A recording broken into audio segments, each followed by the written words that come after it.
When I was in third grade, a popular saying spread across my school.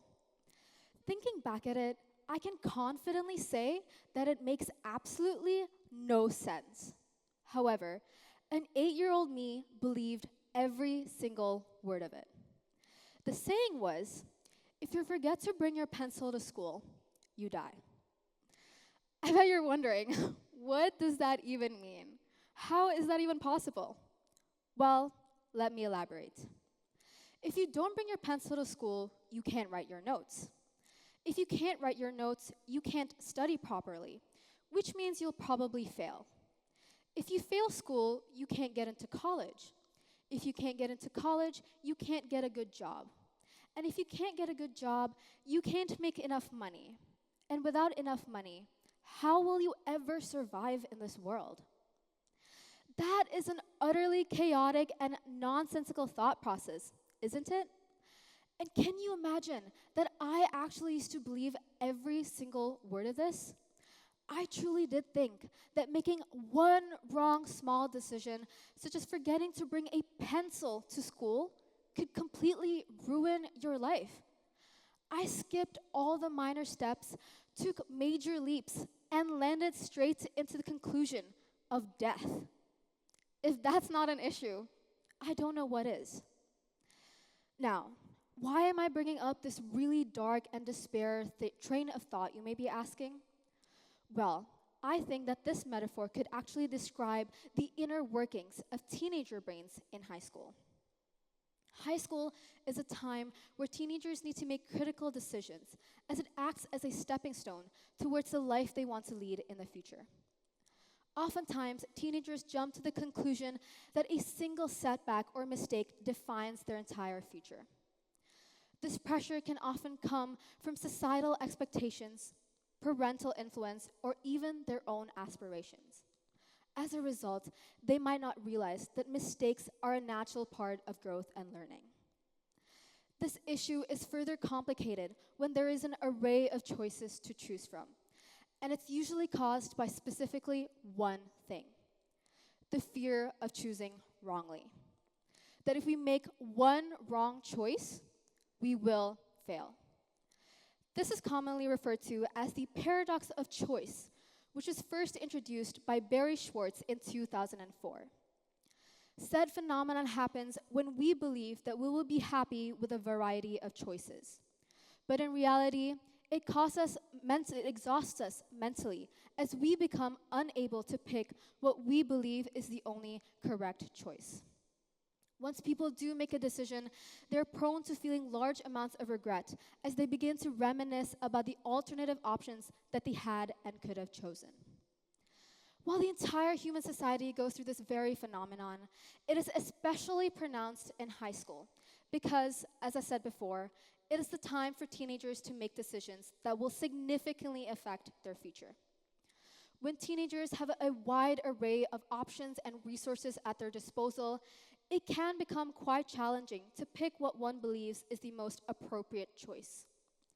As a teenager in high school myself, I firsthand know just how overwhelming this period can feel. And it's often because I want to make the perfect and best decisions to ensure a successful future for myself.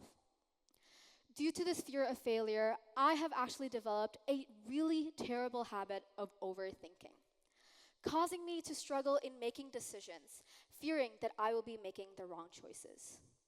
In order to avoid the stress and confrontation that comes with this, I either find myself making a decision hastily or refusing to make one at all.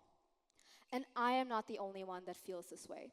So many teenagers I know feel the exact same thing.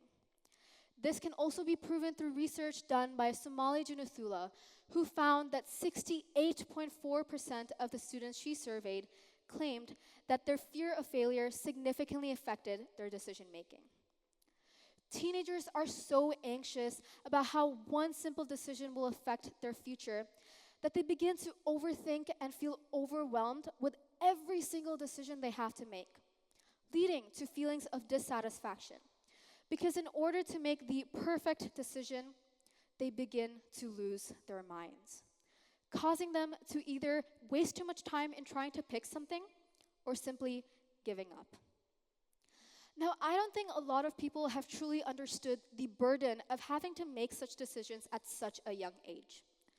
There's actually a biological reason as to why teenagers might be struggling to make best decisions. There are two really important parts of your brain that correspond to how humans process certain situations. There is the amygdala, which dictates immediate responses, such as fear and aggressive behavior, while the prefrontal cortex is in charge of processing your emotions and the situation that you are in, allowing you to think before you act. According to the American Association of Child and Adolescent Psychiatry, a nonprofit association that facilitates psychiatric care for adolescents, scientists have actually discovered that the amygdala is fully developed in teenagers. However, the prefrontal cortex does not typically fully develop until the age of 25. Now, as you may know, teenagers often range from the ages of 14 to 18 in high school. Teenage brains literally don't have the full capacity to make what they believe is the perfect decision. The underdevelopment of their prefrontal cortex can't fully process the emotions of the situation that they're in, which can make it incredibly challenging to know what to do. What they can do, however, is feel the fear with having to make such big decisions. Now, in no way am I insinuating that adults above the ages of 25 make perfect decisions or that teenagers are incapable of making them. That could not be further from the truth, trust me. But there is no denying that the development of the prefrontal cortex does play a significant role in being able to make good decisions. Teenagers should not have to feel anxiety by believing that one decision they make could either make or break their future, because it is simply not true. What we don't want is for teenagers to completely give up and lose hope before their life even truly begins. Research done by Best Colleges found that out of 1,000 enrolled students, 52% of them felt the pressure to make decisions for their future too soon. More than half the teenage demographic at the school is overwhelmed with their life right now, and they should not have to feel so. They're just teenagers. It's so obvious that this mindset needs to change. Obviously, to say so is a lot easier than to do so. But I do believe that we can at least take some steps to start to alleviate this issue. My first and most important point is that before expecting teenagers to change their way of thinking, I strongly believe that the adults that surround them must change their way of thinking. Parents, teachers, it starts with you guys. According to research done by journalist Jennifer Wallace, 1 in 4 kids believe that they matter more to their parents for what they can do rather than who they truly are. She also found that 70% of students feel that they are more loved when they do well in school or work. As I mentioned before at the very beginning of my speech, the pressure that teenagers face to achieve and make good decisions often stems from the society around them. We cannot expect teenagers to work all on their own to alleviate this issue. In order to convince them that one simple, measly decision they make in high school does not completely affect their future, the adults that surround them must believe that too first. When adults catastrophize decisions, teenagers absorb the anxiety that comes with making them. Now, in no shape, way, or form am I blaming the adults of this world. As time has passed, I have actually noticed that this is a cycle that has been passed through generations. When you were younger, the adults around you must have pressured you at some point, causing you to form the perception that the decisions you make as teenagers is ride or die. And when you grow up, you probably unconsciously pass that same perception onto your kids.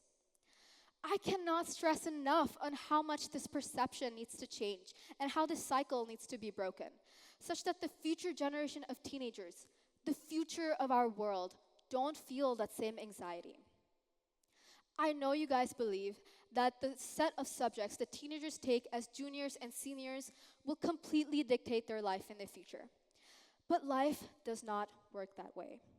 In fact, it is so common that the major you choose in the first year of college is not even related to the job that you do in the future. A couple months ago, I was scrolling through a website called Career Village, which is a nonprofit organization that allows high school students to get career advice from real-world professionals online. I was scrolling when I stumbled across a question asking how many times people truly change their majors before finally settling on one. Every single answer that I read mentioned how they changed their majors at least 2 to 3 times, and even knew people who changed theirs at least 3 to 5 times. This is not an exaggeration. Every single answer I read said the same thing, and there must have been at least 10 of them. Additionally, I am so sure that a lot of us here students at JIS have heard firsthand from our counselors themselves how some of them have actually changed their majors 5 to 6 times before finally settling on one that set them for life. While it is understandable that you may want stability for your child, wanting them to pick a major that will make their future easier, if anything points to otherwise, there is nothing wrong with that. It's fine. Don't treat it as a disaster. It is so difficult to know who you truly are and what you actually want to do when you are just 18 years old in high school. If teenagers face bumps and curves that throw them off of their path, it's fine. In fact, it is natural to do so and might even prove to be a more helpful experience because it could equip teenagers with the necessary survival skills for this world as change will be constantly thrown at them. It is important to understand that there isn't always a right or wrong decision. Life isn't black and white. If we do make what we believe is the wrong decision, your life is not over. That being said, we should still not be jumping to conclusions thinking that, for example, one good score in biology would automatically mean that I should take a bio-related major, or a bad score in computer science should mean that I should not be taking a computer science major. But if we do make what we think is the wrong choice, there's always ways that you can carefully plan your next steps, rather than continuously ruminating and regretting your previous decision and having your mind eat away at itself. For example, back to forget a pencil and you die situation, you can just use a pen. Or you can just borrow a pencil from a friend to help alleviate your problems rather than continuously stressing on about something that has already happened. It can be as simple as that. It's just all up to how you see the situation. For example, in real life, if you find yourself on a career path that doesn't fully align with your passion, such as taking biology instead of computer science, you can always still find ways to incorporate computer science projects onto the side. Instead of jumping to conclusions thinking that your life is completely over, you can take some time and look at all the options that are at your disposal for the future. And most importantly, understand that all decisions you make can't always be perfect all the time. We are simply humans. We are prone to making mistakes. We are not perfect. In fact, I argue that if we were, life would be really boring. So if you find yourself at a crossroads, if something goes wrong, always remember that every situation always has a solution to it. It might not be what you think is the perfect solution, the best one, or what you really wanted, but it is at least something. All we should not be doing is going back to the past and thinking about what we could have done. There is no point. You cannot take a time machine. You cannot go all the way back. But what you can do is at least calm yourself for the future. If you find yourself unable to make a decision, I suggest that you take a couple of breaths, maybe take a break, walk around, and just remember this mantra in your head. You are a human. You can do anything as long as you want to do it. This decision you make is not going to completely break your future. Everything will be fine as long as you truly believe in it. Believe in yourself, calm yourself, and just think about the ways that you can continue on without completely breaking down. Obviously, like I said, to say so is a lot easier than to do so, but at least we need to take some steps to start. Thank you.